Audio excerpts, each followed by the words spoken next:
Hello, my name is Margaret Adele, and welcome to a 5-star indie book review. And the reason that I'm telling you right up front that this is a 5-star book review is that it's the next in a series. And while I'd love the views on every video I post, I don't want to spoil you for the first one, so I'm going to let you know right up front what we're talking about. So if you're interested in the first one, you can go watch that review video, because seriously, you guys should. The series, you guys. Okay, so today I am reviewing Dread Pirate Arcanist by Shami Stovall. This is the sequel to Nightmare Arcanist, the first book in the Frith Chronicles. And I gave that book a 5-star, but this book made me reevaluate what a 5-star is. So you really need to go check out that review first. It's fitting that this is the first sequel I've ever reviewed, and it's Shami Stovall because she wrote the first indie book I ever reviewed on my channel, so this feels like a nice symmetry to me. So again, if you haven't watched that one and you haven't read Nightmare Arcanist, I suggest you go watch that review, and it's still a book I love, and then come back and watch this one after you've read this book, because oh my gosh, you guys. Okay. So, for anyone who's still here, and that might not be a lot, here is approximately 10 to 15 minutes of me gushing about this book. And I should probably start off with telling you what it's about. Now, if you're one of those people that didn't click off when I said go watch the other review, this is a YA Flintlock fantasy, meaning that it is a fantasy within the time of Flintlock warfare, essentially. And this one is a lot of pirates, and that was a very nice twist. Whereas the first one was Volk taking on his hero turned personal enemy, this one rolls actually more around his childhood friend and honorary sister Ilya, as she takes down her greatest enemy, the Dread Pirate Callisto. First up, I learned that Dread Pirate has an actual definition, and I haven't checked to verify this yet, but according to this book, or at least in this world, a dread pirate is a pirate that has sunk at least 5 ships. And I will have to double check. Actually, you know what? Editing me. Yes or no up here. Is that a real thing? Thank you. So I was immediately intrigued by the premise. And it works really well because Volk was very much the protagonist of the first book. He was very much the one leading everything. But in this case, there are certain times where he almost reads like a side character, but it's not to the book's detriment. This is much more about Ilya and her, lifetime feud against Callisto. In the first book, she mentions that one of her greatest dreams in becoming an Arcanist and in matching up with her Eldrin was to become a pirate fighter. Arcanists in this world are very well known for fighting all kinds of injustice, and when there's massive oceans, that means a lot of pirates, and so there are Arcanists that are massive pirate fighters, and that's what she wants to be, more so than anything else. And so there were times where she would leave Volk behind to go track down or do something or make plans or plots that he didn't know about. And there were times that he had to be the distraction for her. And it's still from his point of view. So it's almost like you're reading from the point of view of a side character in this book. But again, I kind of like it because it makes him feel less protagonisty.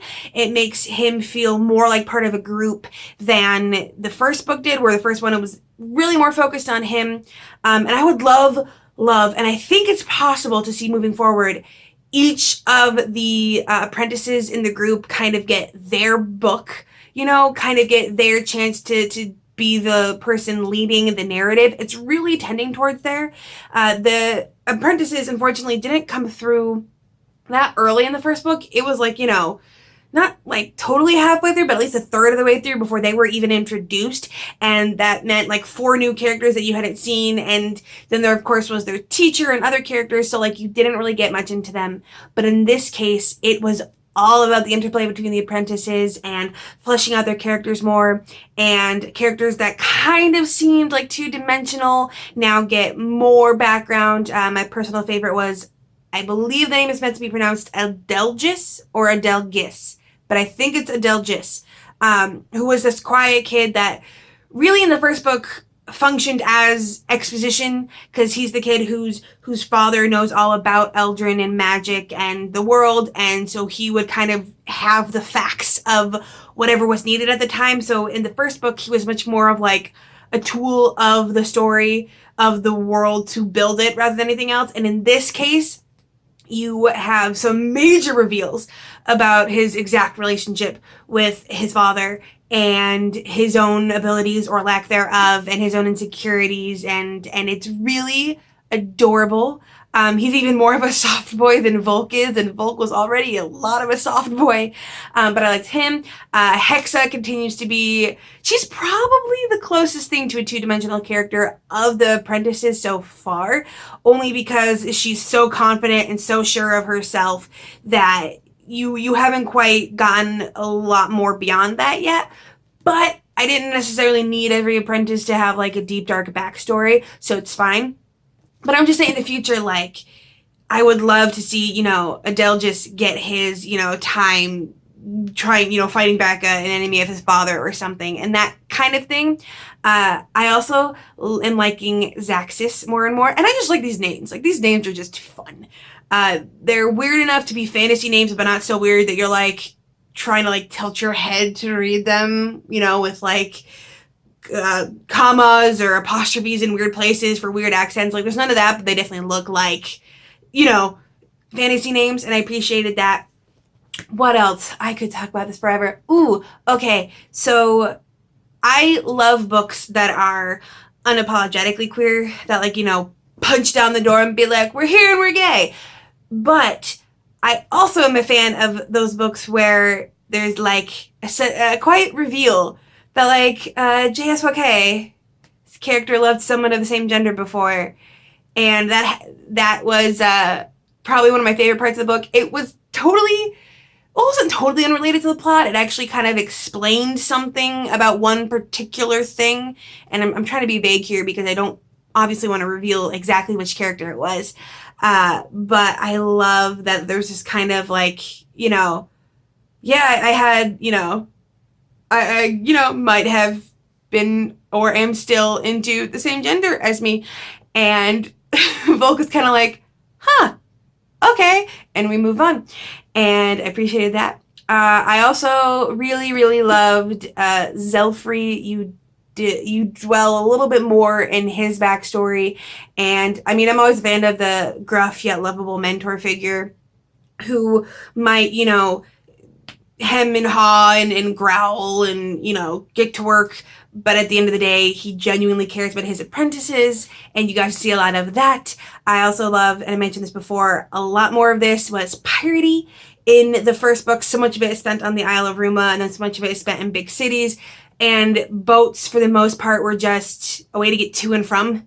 And in this case, it's full on pirates and full on, you know, ship battles, and it was awesome.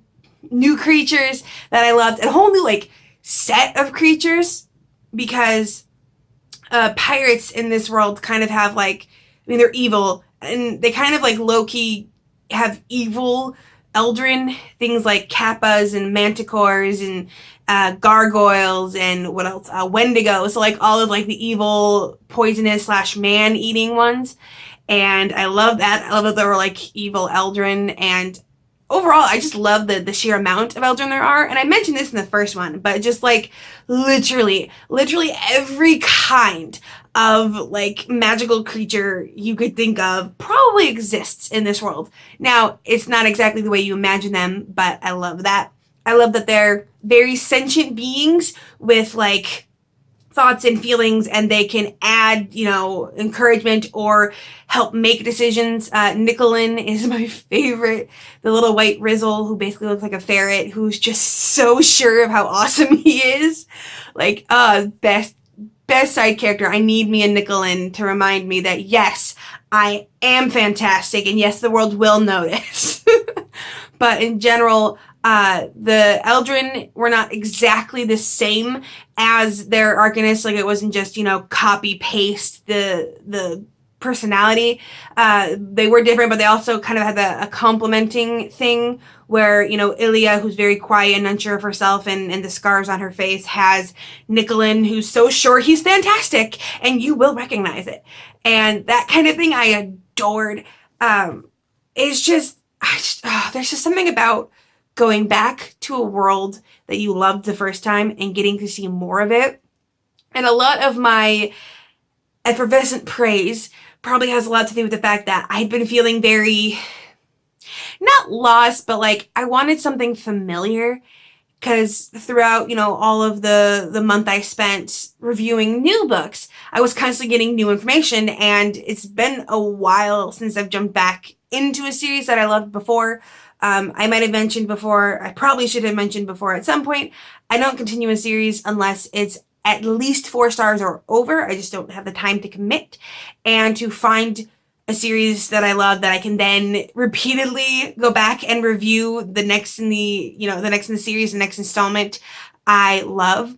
Admittedly, this was not the Shammy Stovall sequel I was the most looking forward to. When she first sent me the email and all I saw was Shammy Stovall and the word sequel in the message, I was like, is it Star Mark Vendetta? It was not. I still love this. And it is no insult against this to say it is the second of the sequels I was looking forward to, because like Star Mark Vendetta is my most anticipated book of the year / next year. I don't know when it's coming out, but whenever it does, it's gonna be great. So this showed a lot of the same hallmarks of Shammy Stovall's work. I mentioned it again in the last one, but there are things like cinnamon roll soft boy protagonists, and in this case it's not just Volk, it's also Adelgis, and explosive gigantic endings with giant beings and destruction that was also delightful. The only thing I would note, and it was nothing against this book, but moving forward, the beginning felt very symmetrical. That's not the word I want. Reminiscent. It felt very reminiscent of the first book in that it first begins with an Eldrin's bonding ceremony, included with a search for endangered or missing Eldrin, which is very similar to the first beginnings of the first book. And that's not a problem. I actually kind of liked the symmetry of it, of having them both begin with a bonding ceremony. In this case, it was Griffin's. But I would be careful moving forward, because I feel like if you start too many books off like that, it's going to get stale. Now, obviously, there are a lot of Eldrin, and you could have a 20-book series with different trials of worth for each of them, and it would work. But because there's only so different you can make them without going to, like, the evil ones, like, I think she meant then that, like, Kappa's, their trial of worth ceremony is you sacrificing your firstborn, and, like, what was it, like, a Manticore's trial of worth is, like, feeding a part of yourself to them. So unless you go like the really weird, creepy ones, for the most part, the bonding ceremonies are all going to look the same. So I'd be careful starting a book off of that in the future. Although the search for magical creatures is kind of a part of an Arcanist Tale deal. So that one I imagine you'll see further.